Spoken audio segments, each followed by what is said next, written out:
interesting readings that I want to do for you. This is page 85, paper 7. Just get the camera right here. All right, let's see what we got. The divine perfection plans. Anywhere that you turn into this book, you're going to find just amazing, mind-blowing revelations, literal revelations. So let's see what we got here. Okay. So we're getting spiritual. And in doing so, we're not only upstepping our status on advanced planes in our future lives, but we're also going to save ourselves out of hardships right here and right now. So let's take a few deep breaths, clear our mind, and let's see what we got. The divine perfection plans. The eternal Son is in everlasting liaison with the Father in the successful prosecution of the divine plan of progress. This is page 85. The eternal Son, this is the second person of deity. How does this being, why does this being matter to us? The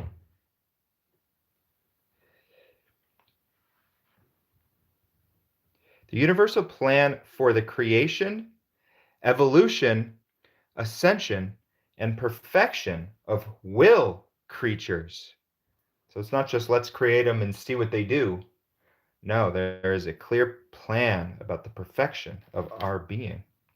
And in divine faithfulness, the Son is the eternal equal of the Father.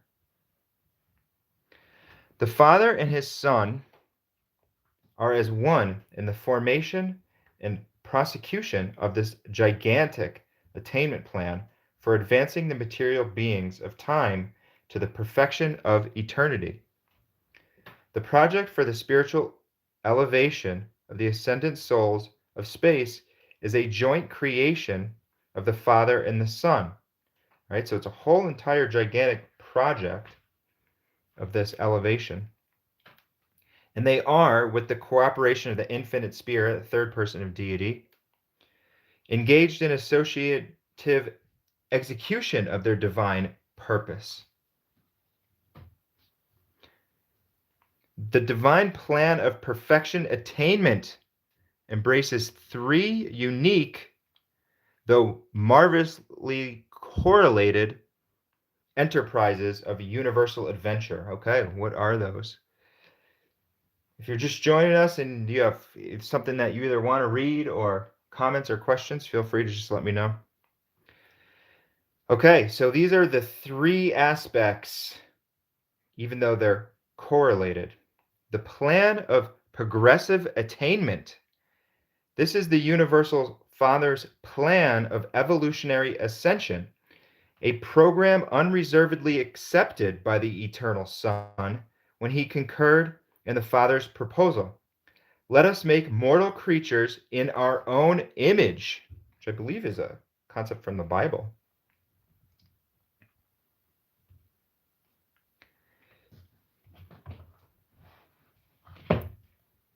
Okay. One sec. I just got to adjust my setup here.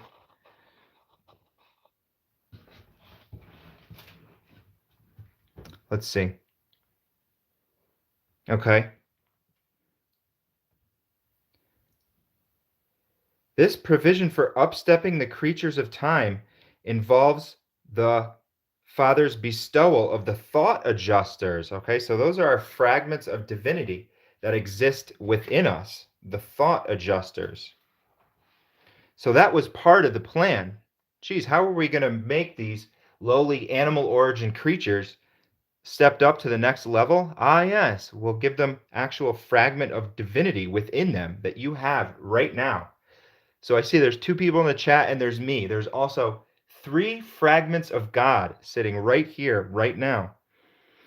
and in the endowing of material creatures with the prerogatives of personality. And not only that, but we're all unique and individual with our own personalities, and no two are alike out of trillions of inhabited planets out there.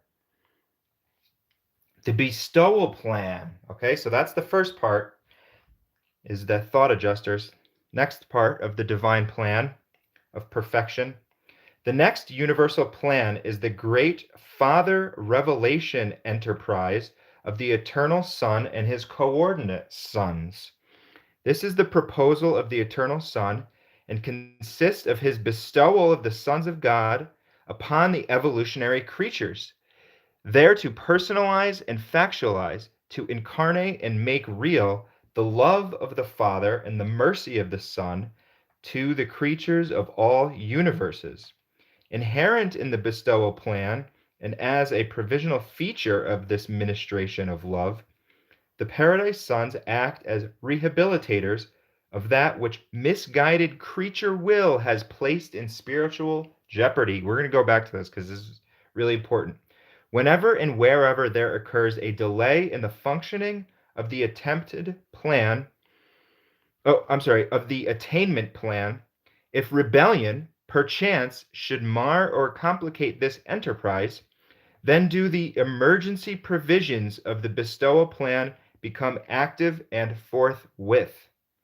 The Paradise Sons stand pledged and ready to function as retrievers, to go into the very realms of rebellion and there restore the spiritual status of the spheres. And such a heroic service a coordinate creator son did perform on Urantia in connection with his experiential bestowal career of sovereignty acquirement. So this is a really interesting, this whole blurb right here says so much. It explains so much about the world that we live in right now. It explains about how the provisions are made for this type of thing to occur. So let's just scan over this again. Now, this is a great line. This is part of the bestowal plan. So a way to think about this is, all right, well, we were bestowed on this planet with a son of God, and his name was Jesus of Nazareth. In this life, that was his name, but his actual title is a creator son of a local universe, Michael of Nebadon. Okay, so Michael of Nebadon was an emergency son, and there was also another one called Melchizedek, Machiaventa, Melchizedek, because this exact thing that they're talking about happened on our planet. This, what they say right here, delay in the functioning of the attainment plan. There was a delay because of a rebellion. Our early spiritual leaders went into rebellion on this planet. And that is why it is the way that it is.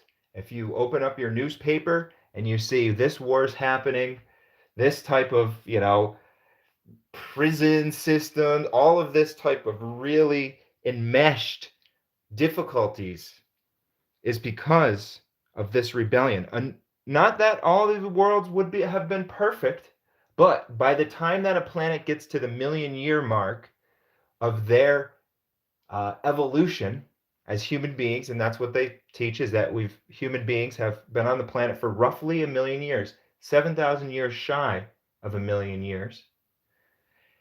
By this time, the beings would have learned that they shouldn't be killing each other in the streets. So that is what happens on a normal planet. And they make comparisons and they say that if you were to go to a normal planet that is at your stage of evolution, then you would think that you had died and went to the heavens of your traditions. So this is not normal. It's important to get that into our heads and minds and realize and understand.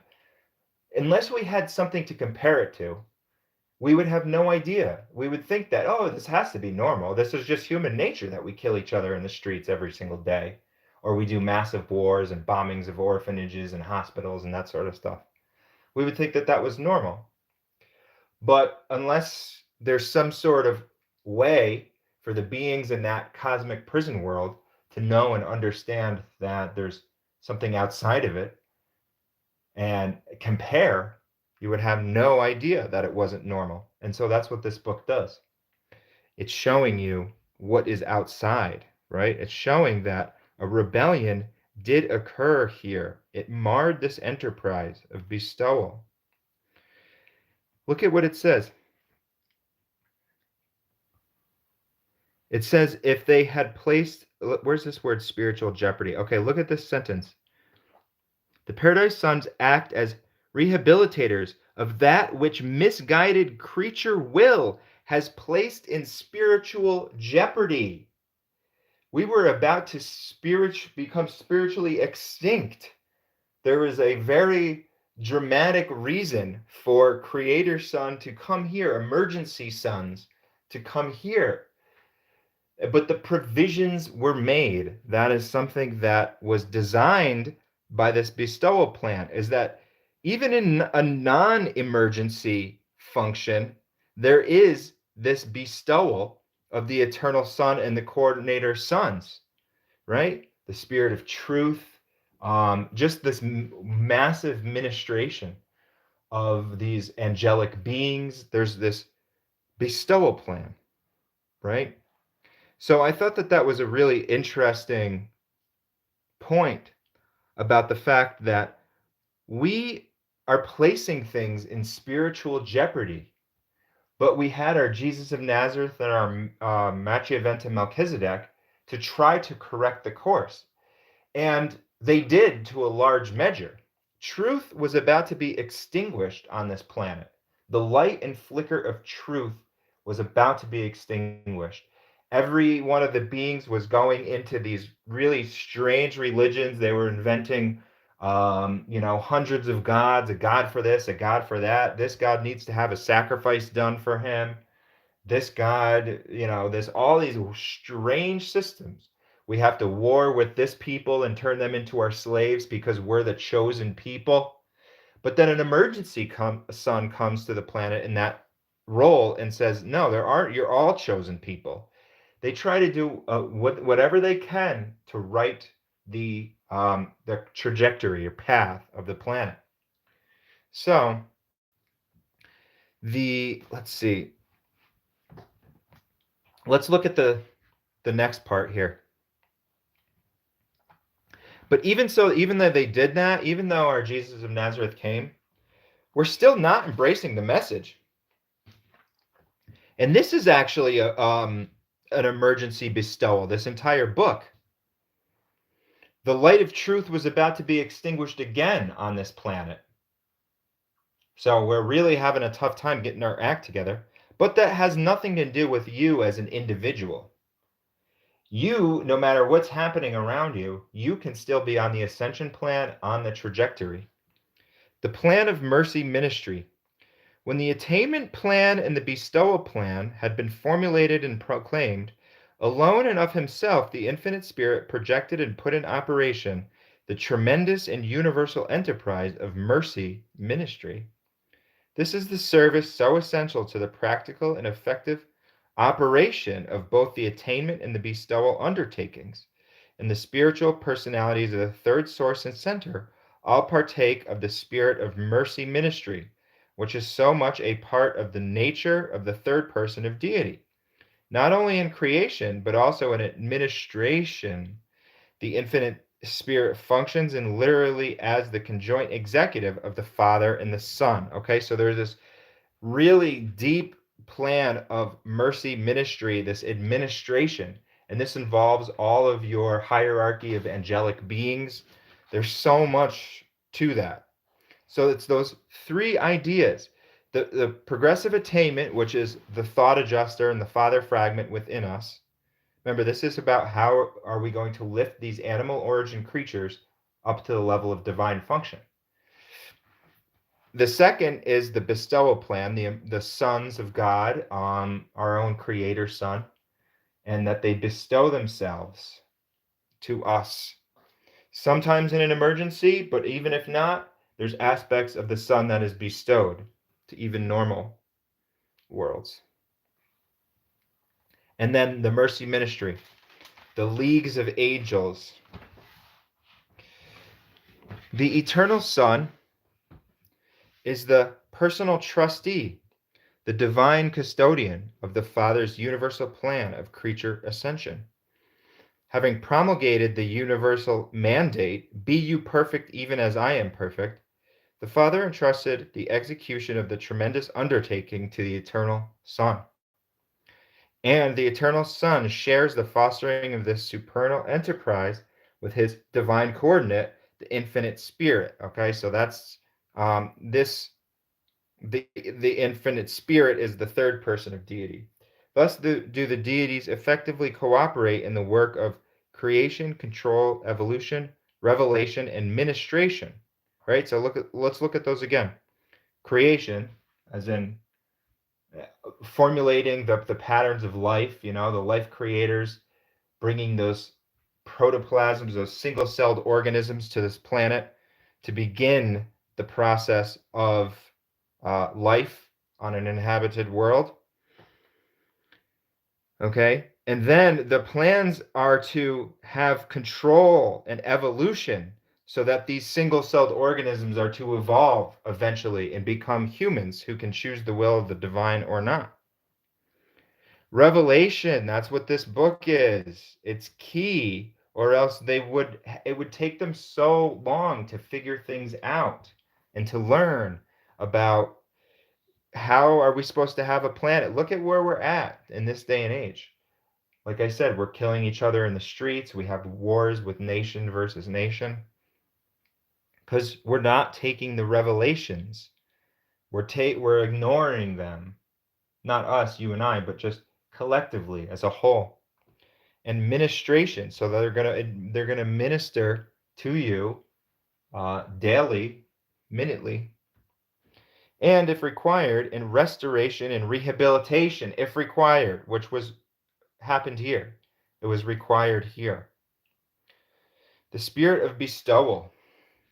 The eternal Son, without reservation, joined with the universal Father in broadcasting that the tremendous injunction to all creation, be you perfect even as your Father in Havona is perfect. Right? So that's what our goal and our purpose and meaning of life is, be you perfect even as your Father in Havona is perfect.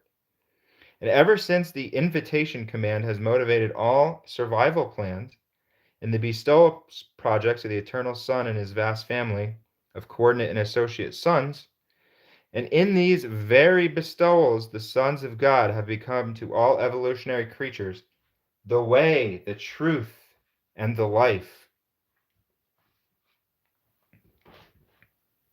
The eternal Son cannot directly contact with the human beings as does the Father. So there's a difference there in that mode of ministry. The gift of the pre-personal thought adjusters, that is how the Father is connecting with us. But the eternal Son does draw near to the created personalities by a series of downstepping gradations of divine sonship until he is enabled to stand in man's presence and at times as man himself. Okay, so it's this unbroken chain from God to us, and each step there is a different classification and order of being, a being who is on a different stage of their attainment or getting closer to the divine, beings that were created in perfection. Okay, the purely personal nature of the eternal Son is incapable of fragmentation. The eternal Son ministers as a spiritual influence or as a person, never otherwise. The Son finds it impossible to become a part of creature experience in the sense that the Father adjuster participates therein. But the eternal Son compensates this limitation by the techniques of bestowal. What the experience of fragmented entities means to the universal Father, the incarnation experience of the Paradise Son means to the eternal Son. Wow. So that is how things are, I don't want to say made up for, but equalized. The eternal Son comes not to mortal man as the divine will, the thought adjuster indwelling the human mind, but the eternal Son did come to mortal man on Urantia when the divine personality of his Son, Michael of Nebadon, incarnated in the human nature of Jesus of Nazareth. Okay, there it is. To share the experience of created personalities. The Paradise Sons of God must assume the very natures of such creatures, incarnate their divine personalities as actual creatures themselves. So that way you would know what it's like. If somebody gave you, let's say, a colony to be the minister to, how would you know what it was like in the colony if you never had the role of being one of the subjects? And so that makes them much more effective, that they can now literally bestow themselves as a human of the realms. Incarnation, the secret of Sonarrington, which is one of the worlds of the sun or something like that, is the technique of the sun's escape from the otherwise all-encompassing fetters of personality absolutism. Okay, so if he didn't have that technique, there needs to be a secret. Well, it's only a secret because it doesn't concern us. It's not like it's some arbitrary thing that they need to keep a secret, or it's just doesn't even concern. Long, long ago, the Eternal Son bestowed himself upon each of the circuits of the central creation for the enlightenment and advancement of all the inhabitants of pilgrims of Havona. Okay. Including the ascendant pilgrims of time. On none of these 7 bestowals did he function as either an ascender or a Havona, or he existed as himself. His experience was unique. It was not with or as a human or other pilgrim, but in some way associative in the superpersonal sense. So it's just really super, deep aspects of this personalization. Let's check out something else. We'll do one more. There was another thing that I wanted, 1090. This was, I thought, was a very good quote. Let's see, 1090.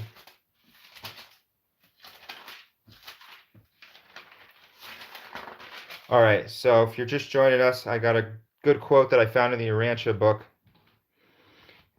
This is the social problems of religion. Okay, that's what we're learning about here. Transition difficulties. Let's look at that. This is under the social problems of religion on page 1089. Transition difficulties. Genuine religion renders the religionist socially fragrant and creates insights into human fellowship. But the formalization of religious groups many times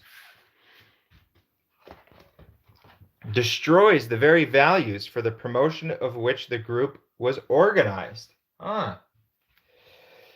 Human friendship and divine religion are mutually helpful and significantly illuminating if the growth in each is equalized and harmonized. Religion puts new meaning into all group associations, families, schools, and clubs. It imparts new values to play and exalts all true humor. Now, when they say religion, they just mean in general your own personal relationship with God. They don't mean any particular or specific religion. That's up to you. Social leadership is transformed by spiritual insight. All right, so that's why another good line is that humans have an overabundance, and especially our leaders have an overabundance of ideas, but our leaders are poverty stricken when it comes to ideals. And so that's why we're in the mess that we are in today, because they all have ideas, right? They're smart. Maybe they even went to the Ivy League or whatever. But when it comes to ideals, they're poverty stricken. Religion prevents all collective movements from losing sight of their true objectives, right? Like governments have lost sight of their objectives, now they're so much intertwined in with it. They don't realize that it's about serving, ministering to the people. Together with children, religion is the great unifier of family life, provided it is a living and growing faith. Family life cannot be had without children. It can be lived without religion. Let me read that again. Family life cannot be had without children. It can be lived without that's true. Yeah, you can have a non-religious family. But such a handicap enormously multiplies the difficulties of this intimate human association, right? It's like, what is our guide going to be? And um well, a lot of times they'll say, "Oh, well, let's let our guide be the Bible," but the Bible has so many backwards passages about how they're going to treat their other fellow human beings, or God hates fags, all that type of stuff. So that is not going to be the guide. The guide should be true religion, your true insight from having your own personal relationship with God. All right, if you're just joining us, we're looking at some social problems of religion. This is super searing type of information in the Urantia book. That's very fitting and very descriptive. This is the type of stuff that will change our world when we really understand these passages in the Urantia book. During the early decades of the 20th century, family life, next to personal religious experience, suffers most from the decadence consequent upon the traditions or transition from old religious loyalties to the emerging new meanings and values. And we have directly seen that within our lives, right? When we witness our society, think about divorce rate higher than the marriage rate, all that type of stuff, because we had our old religions of fear, and our old religions of fear would say, you got into a marriage, you must never leave that marriage because it was consecrated by God.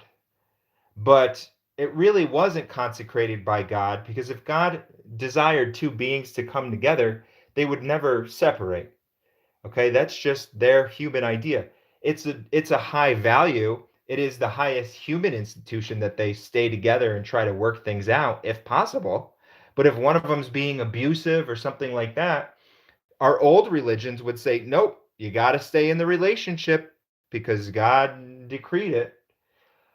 But that was our old way, right? So the reacting from that, the old religious loyalties, and then we have our new meanings and values in society. So there's a transition from the old religious loyalties to the new meanings and values. And that is the difficulty here. That's why this is called transitional difficulties. We're looking at our old religions and saying, eh, those things are what, we're beyond that. It's time to put them aside and move beyond it. But our new meanings and values can be destructive. Now it becomes too liberal as far as marriage is concerned, and that's why the divorce rate is so high, right? So how are we going to deal with that? Let's see. True religion is a meaningful way of living dynamically. Now they're saying true religion, which means your own personal relationship with God, right? So that is the truth. That is the truth that no book, not even the Urantia book, can supersede. So if you have that, then all these understandings of values and virtues come to you. And that's a meaningful way of living dynamically, face to face with the commonplace realities of everyday life. That is how you can sort through it, especially imagine, okay, in true religion, you know what a huge and key concept is of true religion? The fact that we live after we die. How many more of your problems of life will be solved by that fact? By knowing that you live under after you die, as you do as a true religionist, you know that. That is your faith fact. You haven't done it yet. You haven't died yet. But it's like if I were to look over on the other side of the room, I could say, I know that I'm going to get to the other side of the room if I begin walking. I haven't gotten there, so I don't have to firsthand personally experience being on the other side of the room to know I'm going to get there. So that's what that's a good comparison for the faith fact. Think of how many difficulties that would solve if you knew that. Then it said, all right, well, hey, my wife scratched the car, right? How many arguments have taken place over my wife scratched the car, got into a fender bender? Oh, women can't drive, blah blah blah. The husband goes off. But if he understood that we live after we die, he'd be like, meh, this is playing in a sandbox. This is eternity. Not that she should go and take a freaking sledgehammer to the car, but you will let all of these different problems melt away and you will say, I'm going to live after I die. So that way, if somebody has some type of terrible accident, you say, well, they've graduated, they've carried on into the next life. And I'm assured of that. But if religion is to stimulate individual development of character and augment integration of personality, it must not be standardized. See, that's another huge difficulty about where we're at with our human religious institutions. They're standardized. Remember, spirituality is about unity, not uniformity. How can I standardize my experience? Nobody's standing in my shoes. Nobody's having this intimate inward association with deity and divinity like I'm having. So I don't know how they can standardize it. If it is to stimulate evaluation of experience and serve as a value lure, it must not be stereotyped. And that's why people today are moving away from those standardized religions. A lot of them still are. But you see, if you ask any, person who's been around for the past, 50 to 100 years, their church memberships have declined. And there's just the moving away from these standardized things because people don't want to adopt every single tiny little bit of personality encroachment, really, that they're trying to stifle us into with these standardized religions. And that's why this book isn't to be a standardized religion. It says it's just simply a presentation of truth. You can take it, you can leave it, but it's also going to be upgraded and updated. Truth is living. You can't standardize a living truth. And truth, the most important aspect of truth, doesn't come from the Urantia book. It comes from your own personal spirit. And that's why even in the Eastern Zen, we talk about being in the moment, and that's an extremely important practice. The moment is where truth is contained. Truth is living every single moment. It's being updated and upgraded as the universe is progressing. So even now, right here, as we're talking and learning about the book, every single moment there's a new truth because it's a brand new moment. There's a new one. But when you become spiritual, you start to understand there's an eternal now moment. So that's where it takes the Eastern philosophies of Zen, which is all about the present moment, right? That could be a purely human philosophy, which it is, because they don't have God in that. But then when you add God, you can synthesize them both and you realize it's the eternal now moment. The past is contained in it, the future is contained in it. So, that's where we get this living truth. If religion is to promote supreme loyalties, it must not be formalized. If you formalize it, you're crystallizing, you're dogmatizing, remember we learned the other day, there's only one dogma in the entire universe, one unchallengeable aspect of the entire universe, which we can proudly proclaim that it is our dogma, and that is we are sons and daughters of deity and divinity. And nobody can challenge that. There's no machine that you can hook up to that can challenge that. They can try to challenge it, just like somebody can try to challenge the fact that if you drop a pencil, it's going to hit the floor. They can say, well, maybe it's not going to, and they'll try, but they really can't challenge it. So that is the dogma that we can be proud of. Nobody can challenge it, yet you can still experience it. We are sons and daughters of God. And that happened by our own free will choice. No religion told us that we needed to have that. And if it did, and that's why we're doing it, because we were born into a certain religion, it's not going to last. How many people are like, well, I got so far in Christianity and I changed my mind. I went atheist. I got so far into XYZ religion, I changed my mind. When you have a true spiritual experience, when you have true religion, which is your relationship with God, it's never going to change. You're never going to say, I'm giving that up. It's like saying, I want to give up the fact that, the grass is green. I mean, it's just a reality in the universe that you're a son and daughter of God once you truly have it. The only thing that you'd give up is this formalized aspect of a religion. Your other aspect, your true relationship with God, will change as you want it to and grow and progress, and you will get closer to that deity and divinity as eternity unfolds. And each step is of willing choosing, your own willing choosing.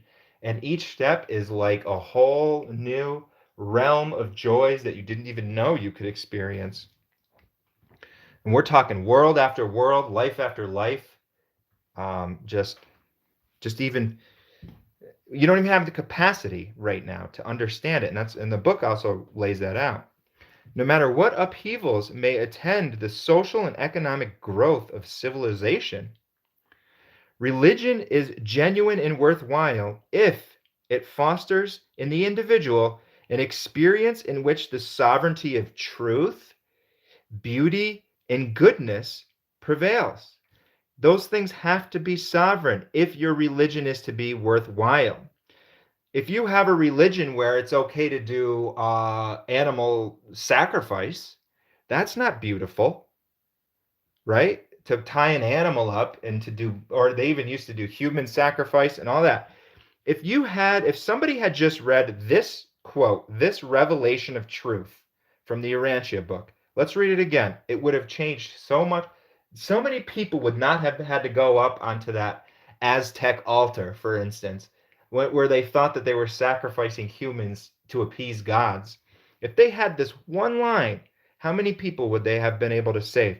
No matter what upheavals may attend the social and economic growth of civilization, and there's many, we're experiencing them all the time, religion is genuine and worthwhile if it fosters in the individual an experience in which the sovereignty of truth, beauty, and goodness prevails.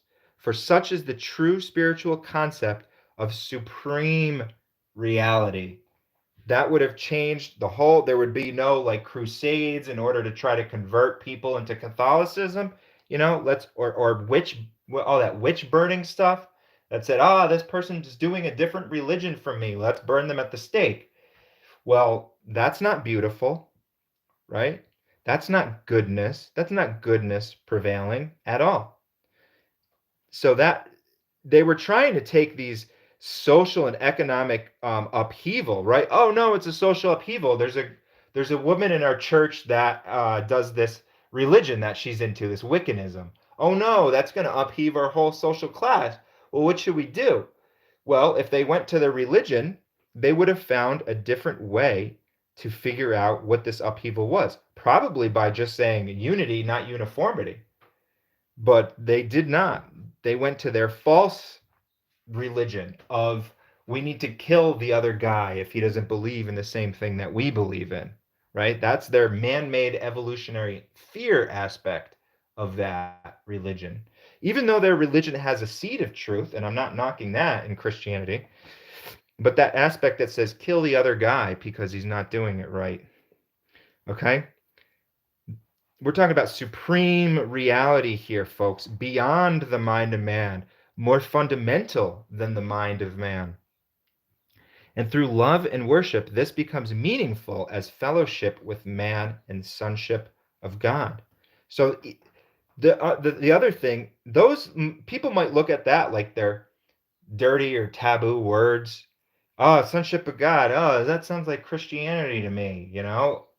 And then so they're going to equate those phrases with things like the witch burnings or all the other atrocities that were done under the name of religion because of these words. So um, I'm not surprised, or I don't judge people when they hear that and they're like, ah, I don't like that. I don't like the language in that book because it reminds me of Christianity.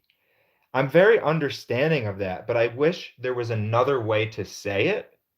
There's no other way to say it. Your Eastern mysticism and your Buddhism and all that, there's all these other various attempts at trying to have spirituality, and they call it spirituality, or they'll come up with all these different XYZ types of, they call it, like, for instance, they don't want to call God God, they'll call it the universe, or they don't want to think of God as a father personality because they're associating that with all of the like terrible things that men have done to women throughout the ages, all the oppression, or the oppression that's still happening, like in your Muslim type stuff, second class citizens are the women and stuff. So they're saying people nowadays are like, oh, God the Father, it's a dirty word for them. Or even God in general is a dirty word, right? And it's because of that. Now, but you have to understand the forces of evil that control the planet, right? Because as we know, if we look at our world system of things, it's easy for us to realize and understand, oh, that's controlled by evil. I mean, think about your military industrial complex. Well, I'll give you here's one fact that right away you'll know, oh, this planet is controlled by evil. The most lucrative enterprise in the entire world is, and it's by far, the sale of arms, weapons to kill your fellow human beings. So if that's not a planet controlled by evil, then I don't know what is. But the forces of evil, they are trying their best to keep human beings from making this merger with God. So they'll do all different types of shenanigans. And these, we're talking about very wise beings here, to muddle these waters, to confuse these waters, to get people to not like these terms, right? To pander to our base desires. I mean, think about it. If you had a book or an institution that was actually starting to hit on truth and actually had some way of unifying, wouldn't you try to go in there and manipulate something? So this, so right here, and through love and worship, this becomes meaningful as fellowship with man and sonship with God. So you can even take this book and you want to go even beyond this book, right? This could just be the dead word or something like that. You want to live it. You want to live your sonship with God. So there's no other way to say that. Here's another good, if you want to use other terms like creature and creator or something like that, or but at that point, when you get to that point where you've already realized that you're having this sonship, you don't really care about the terms and words. It's just a reality. It wouldn't matter if like that statement, if a rose was named something else, wouldn't it smell just as sweet? You could use whatever word symbol you want, but it's the concept. It's the concept that's the important thing. So that reality, that is also fellowshipping. You can fellowship that reality when you realize you are that son. Then you'll have love for every other being because that you know that they are either also a son and daughter in potential, because every normal minded person is, or they've actually actualized that potential. And they actually are they've chosen to be in the kingdom of God. But even if they're just potential, you're still going to treat them as if they actually are. Unlike Christianity, which has become a fellowship of believers only, and everybody else gets to go to hell. But our fellowship is all ALL, because even if they haven't, even if they're a wayward criminal, they might have potential that they are going to become a son and daughter of God at some point. And even just for the aspect, and even like, let's look at animals. Animals don't have the potential to be a son and daughter of God, but we're still going to treat them well, because they have feelings. So you're just putting yourself into the other being's shoes, regardless of anything to do with their status in the universe, and you want to treat them well. So don't look at these things as a dirty word. I don't know where you're at in your own spiritual, progress or anything like that. Um, Another great way to explain it, You're a creature created by a creator, and you're meant to have a relationship with that creator. So that way you can take off, if you want to take away the word sonship or any of those. Like, for instance, Jesus used to say kingdom of God. He said kingdom of God. But now, in this day and age, that might be a dirty sounding word. Kingdom, it sounds like maybe there's like you're the serfs or that sort of thing. Kingdom of heaven, he would say. But nowadays, I would update that to say domain of heaven, because now we can more understand it, that it's not like, some uh, Sir Arthur and the round table type kingdom type stuff. Domain sounds more like a dimension to me. So it's just upgrading the various terms. All right, so I'm going to take a quick break and then we'll finish up this paper. I'm just going to feed my cat. I will be back in literally 1 minute.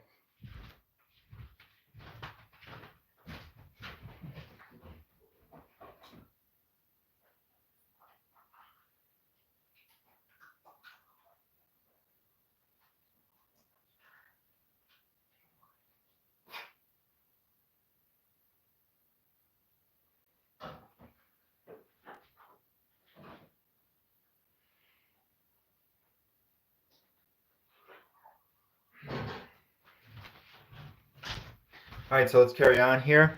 If anybody has anything that they want to read, I don't know if am I missing comments?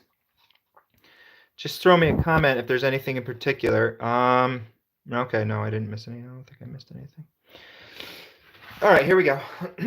After all, see, the whole world needs to read this paper. This might be one of the most important papers in the book. Transition Difficulties, page 1089. Listen to this. After all, it is what one believes rather than let me start over. After all, it is what one believes rather than what one knows that determines conduct and dominates personal performances. See how important that belief is? Somebody could know a million facts. They could have read every single book. But if they believe something, for instance, if you want to get this into a really heady philosophical level, how do you know that the person sitting across from you is not just a computer program? What type of scientific evidence and data are you going to produce to make you know that that person is actually having an experience in the universe, a personal experience like you are? There's no possible way to know that. You can ask them, and they could say every convincing possible thing to you, but there's no way. Are you going to get in there? What if you get in there and measure, let's say you put them up to an EKG and they respond to happiness? Does that mean that they're not just some sort of machine that has been programmed to respond to happiness on a brain functioning level? It is literally a belief. In order to understand that anybody else in the universe other than yourself is having a personal experience, except when you become spiritual. When you become spiritual, which has to start with belief and then move to faith, then you can begin to know things. And that's why it goes from belief to faith to knowing. So keep that in mind. That is what somebody believes. So if I want to treat that person well, I'm believing that they have a genuine feelings and they're having a genuine personal experience. We just take it for granted because that's just how life is. But if you stop there and get philosophical and really go into a head trip about that, how are you knowing things outside of your own personal experience? Well, the way that you do is by first becoming spiritual. It takes a leap of faith in order to do that. Or as this is saying, it takes belief, right? Which actually it goes from belief to faith to knowing. So as somebody begins to believe, then they're going to determine their conduct, and that is going to dominate their personal performances, right? You just believe that in your heart. You don't know that. That's not a fact that you could prove that your neighbor is actually conscious. And they're trying, they're working so hard on all of this. If you look at like all these TED Talks on consciousness, all of these buzzword consciousness stuff, they're trying to understand and figure out consciousness. Scientists are. But they haven't. They can't actually say what it is. They can't make a scientific, but they're having the experience. They know that they're having the experience, but do you know that somebody else is having a conscious experience? You have to believe that. Because those scientists, those guys are studying it round the clock, and they can't even figure out from a scientific perspective to say these are the facts of consciousness. So I'm believing that my neighbor is actually a conscious person, right? Because the facts aren't there for it. So that belief is going to control, or I'm going to let it control how I treat my neighbor, because I'm not going to go over there and punch him in the face, because he's a conscious being. He's having an experience. He has to have that, experience. Even when I leave and go home, he has to still sit there with this black eye. But there's no fact that can prove that, right? So that's why these beliefs are dominating our personal performances.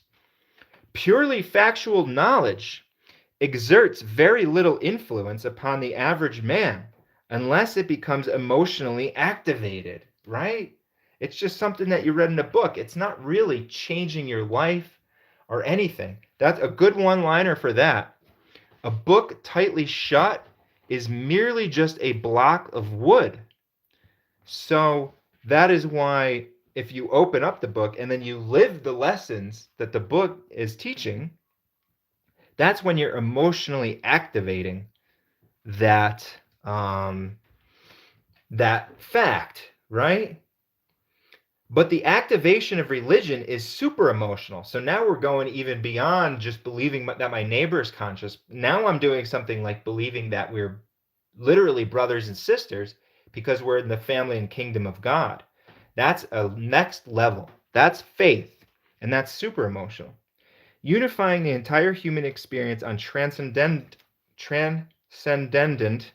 transcendent levels through contact with and release of spiritual energies in the mortal life. Okay? So there's spiritual, actual, literal spiritual energies that you're working with on those levels. All right, we'll do a little bit more of this. We'll do one more paragraph of this. During the psychologically unsettled times of the 20th century, amid the economic upheavals, the moral crosscurrents, and the sociologic riptides of the cyclonic transition of a scientific era, thousands upon thousands of men and women have become humanly dislocated. That is just such the truth. Let's move this up a bit. They are anxious, restless, fearful, uncertain, and unsettled as never before in the world's history. They need the consolation and stabilization of sound religion, and it's not going to happen any other way. In the face of the unprecedented scientific achievement and mechanical development, there is spiritual stagnation. And that makes sense. They're not shaking their heads up there like this is some big mystery. Oh no, we didn't know that when beings started to discover science, they were going to move away from the religions of old. No, that's just how it works. It swings. We as humans are very good at swinging from one extreme to the other. Even if you look at your the women's liberation movement, right? So they were oppressed for thousands of years, and then there was liberation, and now it has swung so far the other way that the many of the women want to be the dominant one, and they want to subjugate the man. So there's always this large swing that's happening. Like the phrase, "Oh, she's got my balls in her purse," that sort of stuff. But no, they should be equal. They should each wear the pants equally, but we swing and swing and swing, and then hopefully, eventually, we'll find the medium ground, right? So, So we've swung now, okay? The scientific era, we've swung away from our old religions, right? We're anxious, restless, fearful, uncertain, and unsettled as never before in the world's history. We need the consolation and stabilization of a sound religion, right?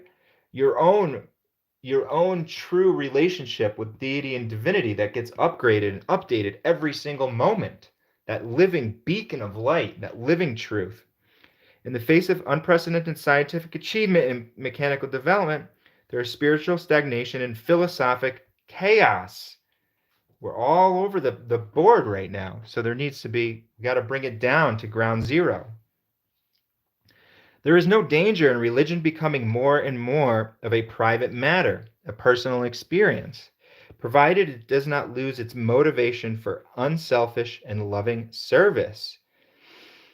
It's okay to have that be a private thing as long as you keep doing your services. Religion has suffered from many secondary influences, sudden mixing of cultures, intermingling of creeds, diminution, I don't know how to say that, of ecclesiastical authority, changing of family life, together with urbanization and mechanization. Okay, so it gets really watered down when you try to take those various olden religions of olden times. And here's the thing, we're still doing it with the new ones that we invent today.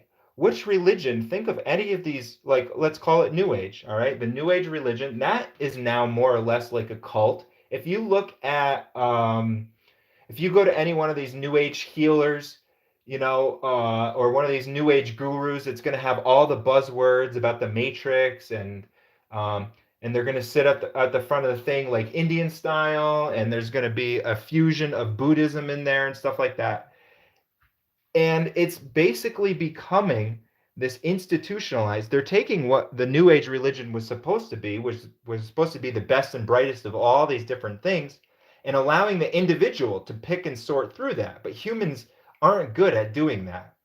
They tend to either now, not only do they want to just take the easy road and just adopt all these points, X, Y, and Z, but the beings at the head of that are doing it now to make money. So there's like this priest class in the New Age religion. And you'll see it if you watch any of those, if you just type in like New Age seminar or something. It's all about manifestation. How am I going to manifest the bigger house? This and that. And here's the thing, they're not wrong. There's a fundamental truth even within the New Age religion it's good and it should be carried along, right? But it's just like Christianity nowadays. There's a fundamental truth in Christianity, which is the love and service of all humans, and the faith in the divine as being the way for your personality to survive after life. Um, that is the fundamental truth, but then it adds in all the different things. Catholicism, the priest has to wear the clothes and he's got to have the golden rod at the head of the church and stuff like that. When I look at the New Age type things, I see the same thing, except it's just a different type of outfit. It's just a different grouping of buzzwords, but yet I'm not going to deny there's still an aspect of truth within them. So it's not that I wouldn't want to put anybody down for that or anything like that. I'm just trying to say, if you read this, you're going to read passages like that, which are going to make you see where you're at. And it's going to make you say, I'm inspired to take the next step in my spiritual growth.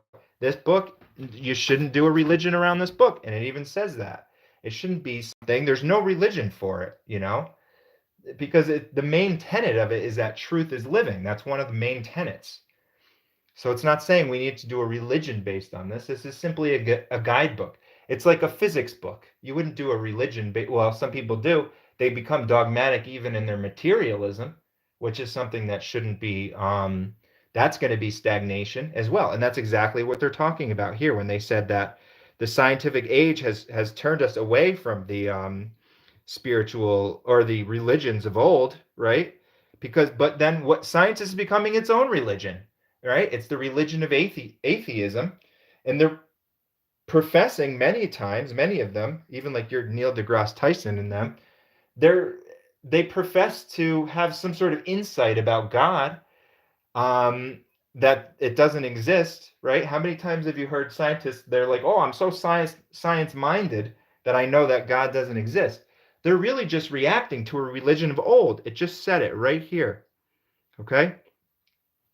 There's philosophic chaos because we become more scientific minded, right? And so they're reacting to the religions of old in your Christianity, and they're saying, well, God must not exist because the world is larger than or older than 6,000 years, like the Bible said. And so we can throw the Bible away, but they throw the baby out with the bathwater. They throw God out when they really should just be reacting to the scientific facts in that religion. So if anybody has anything in particular that they want to read or any topics, just enter them right there in the comments.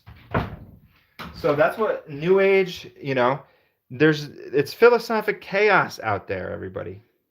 But we need some clarity. This is a springboard of clarity to your own thing, and it synthesizes all the best and brightest. And now, even within the Urantia community, I do see people starting to form a religion about it. I've seen it in various things.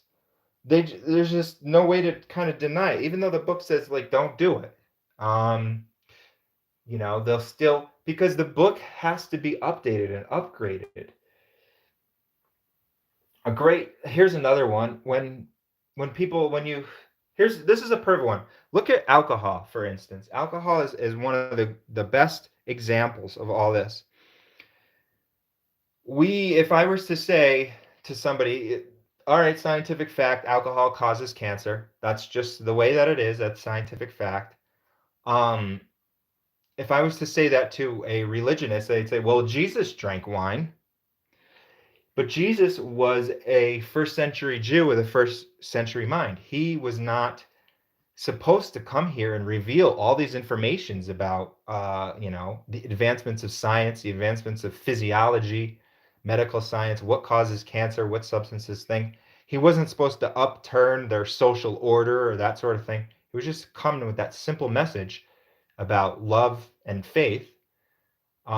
So he didn't give us every single bit of advanced truth that we're ever going to discover from here until the end of time. That wasn't, if he, they couldn't even understand the simple message that he had about love and faith, and they killed him. Um, all those other ones, if he tried to tell them that they shouldn't drink wine, then they probably would have killed him even sooner. So he couldn't do that. But that's why we need to keep up. And now, even people in the Urantia book teaches that there is a progress of truth, and that there's an aspect of God. We talked about God the Father, but there's also another aspect of God called God the Supreme, which is the evolving God of time and space. And God the Supreme evolves as we evolve, which every single decision that we make, a positive choice, it's a very tiny fraction that God the Supreme then evolves. So that is what this universe age is about. It's not created in perfection. And there's a God that kind of correlates and goes along with what's happening in this universe age, which is evolutionary, but it's still synthesized in monotheism. They're still all part of the same God, but it's just a different aspect of God called God the Supreme, the evolving God of time and space. So if I was to tell somebody in the Urantia book, look at, we even just read here about how it needs to be, if you're having any sort of spiritual belief, I forget where it is, but it needs to be true, beautiful, and good. I forget where that was. Okay, here it is, right here. The sovereignty, any type of religion aspect, it has to have truth, beauty, and goodness to it. So if I was to tell a Urantia book person who knows these things, who knows about God the Supreme and how he evolves as we make positive choices, and we can show them the data that says, well, alcohol, not only are you going to give yourself cancer, that's one of it's a cancer cause, it's a poison, but you could also get, fall down stinking drunk, cause an accident, beat your wife, whatever sort of thing. Um, And so we can see, we already know that evidence is out there on every single one of things. The data is out there, the evidence is out there, the data is in on this world. Nobody can deny these things, right? You might want to deny it to pacify yourself, or so you can say, but here, the way to do that is to not beat yourself up, but you can still recognize that something is not part of your higher growth. You don't need to beat yourself up if you can't get over it. That's not what God would advocate for. To say, oh, you need to have some sort of terrible battle within yourself if you can't let go of your alcoholism. No, you don't need to beat yourself up, but in the same time, you can't make rationalizations to say that it's a positive thing to be an alcoholic. So, so if I were to tell somebody in the Urantia book community, and again, this isn't about beating yourself up or anything, or pointing fingers or anything like that. But if I was to tell somebody, you know, would we, what do you think about alcohol? And if they said Jesus drank wine, which they do, and I've had the conversation, um, then that just goes to show they're not taking even the lessons from this book and updating them and updating their religion, right?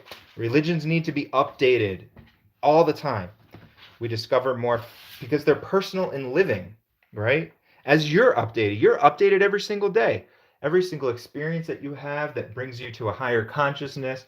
You have, you solve a fight with your neighbor without um, going to blows with it, and you just talk it out. You grow in character.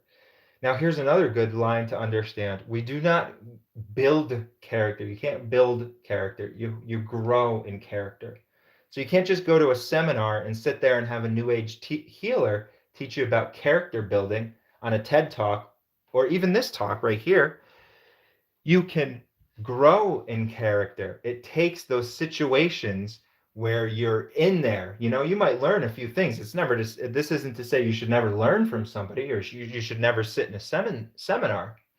But just keep in mind, character is a growth process.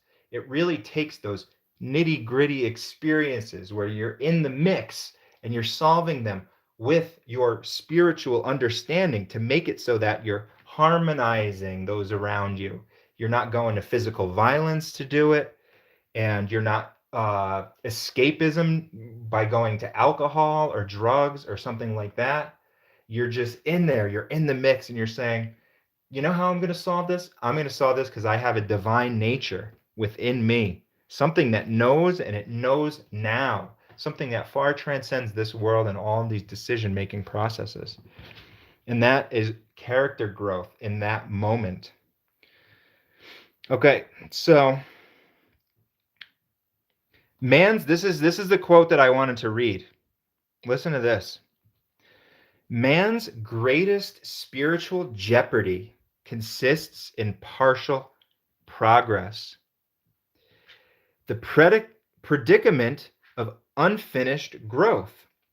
Forsaking the evolutionary religions of fear, which we've done, without immediately grasping the revelatory religion of love. And you're going to vacillate. And that's what I see. I saw it on my own path. When I realized that these religions of fear there's a lot of stuff in there that you don't want to, adopt into your creed, your crystallized dogma, because there's a lot of weird garbage in them. There's a lot of good too. So again, not pointing down, pointing fingers, just saying this is about growth. But then you're almost like you're just shot out into nothingness, and you're like, well, what do I do now? Do I become an atheist? Do I become a Buddhist? You're just kind of meandering around. You maybe you look at all these different philosophies, and you're trying to search for truth amongst all that. But if you grasp the revelatory religion of love, and that's what this book is teaching, this is what this revelation taught, that Jesus of Nazareth taught that, and he was a revelation, a religion of love, then you don't have to be in this spiritual jeopardy anymore. You don't have to be wafting around into vacillationville, where you're vacillating. Modern science, particularly psychology, has weakened only those religions which are so largely dependent upon fear, superstition, and emotion, right? That's great. That is great. Now, if I was a Christian and I read that, I would say, yeah, the scientists must be wrong. The scientists must have done underhanded things in order to prove that the world is older than 6,000 years. Like I said earlier, they must have put those dinosaur bones at the bottom of the La Brea tar pits in order to undermine our religion. Ah, those bastards, right? It's only weakened that aspect of religion. They're going to lose their grasp of superstition now. All their mental gymnastics that they want to do about how Adam was created from Eve's rib or whatever the hell that goes. Eve was created from Adam's rib, right? When they say, "Oh no, what evolution?" Well, now who's going to go to Catholic Christian church now? And who's going to donate to Christian church if it's wrong? If it's But again, we don't throw the baby out with the bathwater. We look at that and say, "Hey, holy crap! There was such a great underpinning of truth, and we should." And the Christians don't have to feel guilty or anything like that they went into something so deeply. It's okay. It's okay to unwind from that and to say, and because it's this beautiful quote, a wise man or woman lives by what truth he can find today, wholly ready to call it falsehood tomorrow.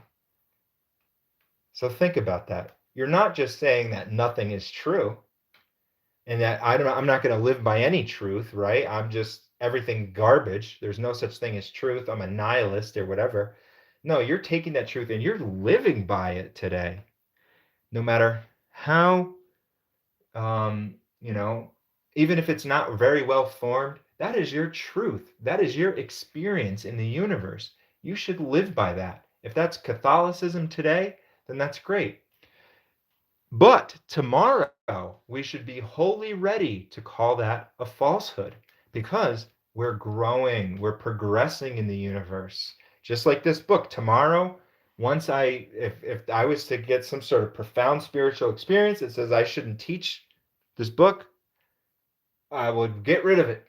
You know, I have no ties to anything like this. I'm tied to the spirituality within me, the God within me, the universal Father. And that is that dogma which is never going to change. That's that unchallengeable dogma that I'm proud of. I'm proud to have that dogma because I'm positive it's never going to change. The aspects and the details, everything else surrounding that. And there's a million and one of them. And those might change. And that's okay. I'm ready for it because I live by that statement, a wise man or woman. If I was a Christian, if somebody was a Christian, they have to also live by that statement, or else they're doomed to be looked at, quite frankly, as somebody who's not very smart because they're going around saying that, all these aspects of provable scientific fact are illegitimate. What kind of la la world type of thing is your religion all about? Your religion's about la la world? Well, that's not going to turn the hearts of many others. It's only, maybe people are born in it and that sort of thing. So, but also that person, I don't want to point down at that person because you were born into it. You didn't have, we're in a lost and dark age right now in this planet, and we have been for thousands and thousands of years. So don't beat yourself up if you're all of a sudden realizing that, oh my God, I was part of this lost, creed, whatever creed it was. So that's another good thing about this book. Part of it is called The History of Urantia. And it teaches that this planet went backwards and truth has been tried to be swept under the rug. And so that very few can benefit and gain from that, right? Look at the leaders of your church and stuff. Fear, superstition, emotion, so that now I can control that populace and I can become wealthy off of them or whatever other thing. I can become powerful, wealth and power, and I can get it for me, selfish, self-serving. Transition is always accompanied by confusion. Mm. So it's okay because you're transitioning. You should never beat yourself up. And that's not what I'm trying to do. I'm just trying to upstep and help and point out these things in a rational way. And that's what the book is trying to do. It's not just a book to say everything's rainbows and sunshine. It's to say, yeah, it is when you become spiritual and you ascend in your journey. Then it becomes rainbows and sunshine. But there's an aspect of the universe, this evolutionary aspect, which is this shadowy, um, you know, relative reality, this time space shadow called evil. And they're pointing that out. And too many times, and then if you look at your Buddhism, your non-duality religions that just want to say, non-duality, you don't need to reject evil. You need to embrace it because that's just the other side of the coin and all that non-duality stuff. Well, then embrace doing a school shooting, have your child get shot in a school and then just say, no, that was good. I mean, that's just as good as anything. Non-duality, right? That's again, they're far off.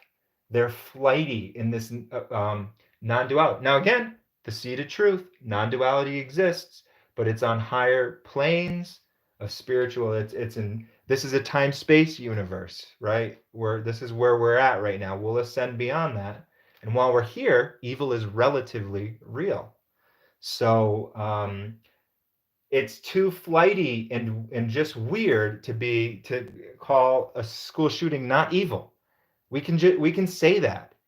That's not unspiritual to say that a school shooting where these children just were victims is evil. Why can't well let's read because maybe it'll have some insight here. Here we go. That partial progress, right? Forsaking evolutionary religions. Okay. Um, Modern science, particularly psychology, has weakened only those religions which are so. Oh, right, right. Okay. Transition is always accompanied by confusion, and there will be little tranquility in the religious world until the great struggle between the three contending philosophies of religion is ended. Wow. This probably is one of my favorite papers in the entire book. This is exactly what the world needs to hear. One, the spiritistic belief in a providential deity of many religions. I don't know exactly what that means. Providential deity of many religions. I'm not sure. I'd have to look up that word because I don't necessarily. Providence. If anybody knows what that's trying to say, then go ahead and throw it up there. Two, the humanistic and idealistic belief of many philosophies. Okay, so you're better off. I learned this on my journey. You're better off settling and honing in on one thing until you progress beyond that. Like we were saying earlier, how we have to live by what truth we find today. Hone in on one thing. The mechanistic and naturalistic conceptions of many sciences. All these three partial approaches to the reality of the cosmos must eventually become harmonized. See, people are either, maybe this is saying spiritual, mental, and physical almost, right? Philosophy of the mind, this is the spiritual understanding, and then this is purely a materialistic understanding. All these three partial approaches to the reality of the cosmos must eventually become harmonized by the revelatory presentation of religion, philosophy, and cosmology, which portrays the triune existence of spirit, mind, and energy proceeding from the Trinity. Right. They're saying, hey, all you guys, you're a philosophy guy, you're a religion guy, and you're a atheist science, or what do they call it, materialist. Same team, guys. You can have it all. You can have it all, and that's what this book is revealing. Okay. And it comes from the Trinity of Paradise and attaining time-space unification within the deity of the Supreme. We were talking about the Supreme earlier. See, if this was just a transaction that occurred on Paradise, it wouldn't require a different aspect of God, which is called the God the Supreme, in order to make this a reality in time-space as well. Okay, that's the God. Even though it's all monotheism, this is the aspect of God that takes these things and allows them to function in time and space. Because the time status of paradise is absolute. So there's a different kind of functionality that needs to take place, and that's what the role of the deity of the Supreme does. So this can be our existence. This harmony of these three things we don't need to wait until the next life and the next world in order to begin to have harmony of we can have the harmony right now. It's happening all around us right now because of the Supreme. All right, so I wanted to get that out there. I don't really have anything else unless anybody has any other questions or anything like that. I really appreciate everybody taking the time to dwell their mind on that, and hopefully you feel uplifted as well. And I definitely do. So thanks again for sharing, and we will see you on the next. We'll see you around, and take care.